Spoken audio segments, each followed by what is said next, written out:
read me a story. The name of this story is The Sleeping Beauty.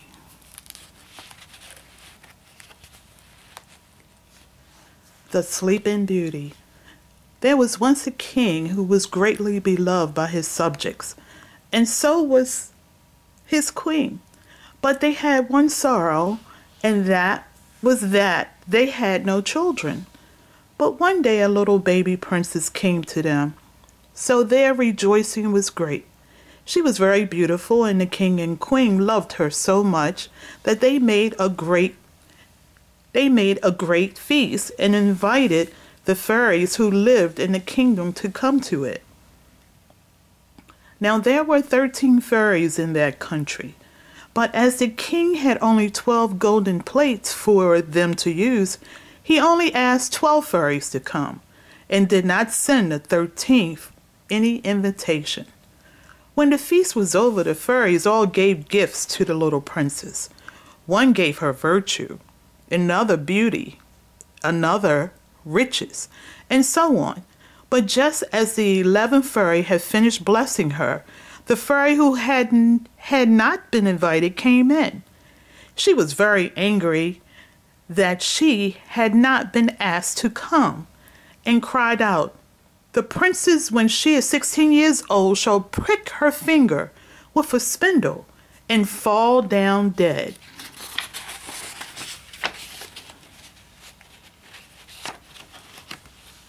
But the 12th fairy, who had not yet offered her gift, was able to soften the bad fairy's wish, and she said, "Although the princess must prick her finger and fall down, she shall not die, but will fall asleep for 100 years.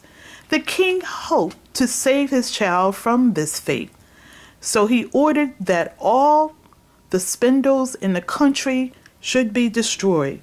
All the fairies' gifts were fulfilled in the meantime, and the princess, whose name was Rosebud, grew up beautiful, admirable, and wise, so that everybody loved her. Now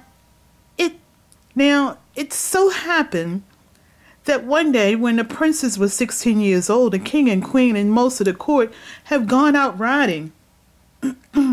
So the princess was left at home alone. She wandered all through the palace and looked in all the rooms, till at last she came to a door in a tower where she had never been before. In the door was a golden key, and as the princess touched it, it turned in the lock, and the door flew open before her. The princess found herself in a little room, and in one corner of it there sat an old woman with a spinning wheel beside her, spinning away busily. "What are you doing, good mother?" asked the princess. "I am spinning," said the old woman, and nodded her head. Rosebud had never seen anyone spinning before, of course, so she was very interested and stood watching for a long time. "How prettily that little thing turns around," she says, and she took the spindle and began to spin. But the old woman was really the bad fairy in disguise, and almost directly the princess took the spindle, she pricked her finger. Thus the prophecy was fulfilled, and Rosebud immediately fell fast asleep.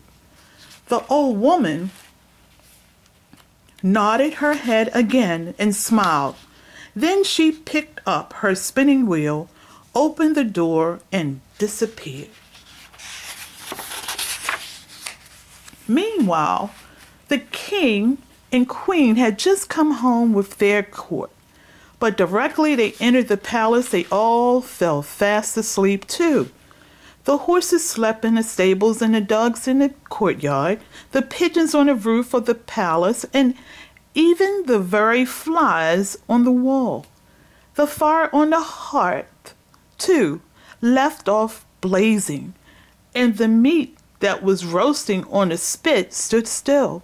The cook, who was at the moment ratting a kitchen maid for something she had done amiss, left off at once, and they both fell fast asleep. Very soon a hedge of thorns grew up round the palace. Each year it became higher and higher and thicker, until at last only one tall tower could be seen just above it.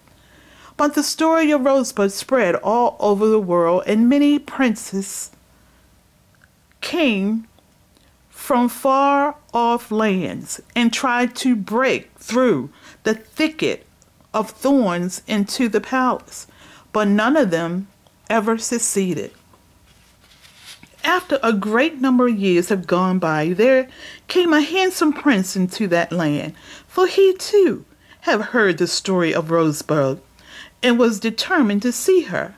As he drew near the palace place where the palace was, he met an old woman. "Tell me," he said, "what is that wonderful thicket of thorns that I see with one tower showing above the top of it? Is there a castle there? Or is it the palace where the Princess Rosebud lies sleeping?" "Yes," said the old woman, "it is the palace, and within it lie not only the princes, but the king and queen. Also in all the court, many princes have come from afar to try to break through the thicket, but they have all been forced to give up the attempt. Or else they have got caught so fast in the cruel brambles that they have not been able to get away at all, and have died there even as they stood, after great pain and suffering."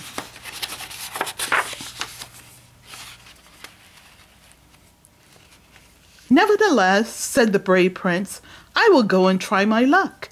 I have seen the portrait of the beautiful Rosebud, and I am determined to awaken her and make her my wife, for I will marry no other maiden. If I succeed and reach the princess, I should be the happiest man on earth, and if I fail, I can but die in a thicket of thorns, for without her I will not live." "Foolish youth," said the old woman as she went hobbling on her way again. But the prince drew his sword and started for the thicket of thorns. But it was so happened that very day the 100 years' prophecies by the fairy came to an end. So as the prince went forward, sword in hand and ready to fight his way through the thicket at all costs, behold, the brambles and thorns drew back as soon as he touched them. He did not have to fight his way at all, but just went quietly on to the palace, and the thorns gradually drooped and faded away until there were none left.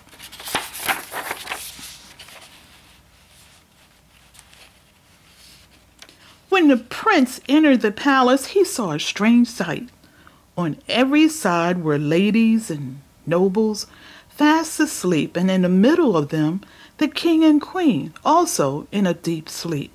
He went as quickly as he could through all the rooms in the palace, but nowhere could he find his princess. At last, however, he came to the little room in the old tower, and opening the door he went in. There sat the princess, just as she had fallen asleep, with the spindle which had worked all the mischief lying on the ground at her feet. The prince rushed forward, and taking Rosebud in his arms, he kissed her on the lips.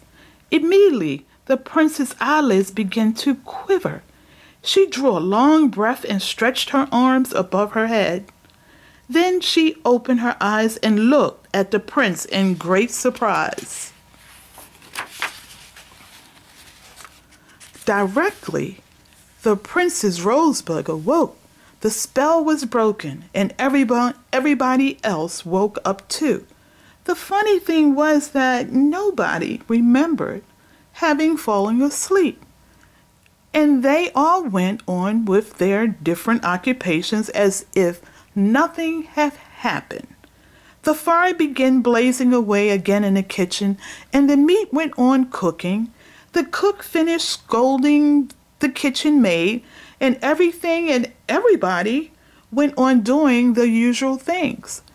There were great rejoicing all over the country, and the next day the prince and Rosebud were married and lived happily ever after. The end.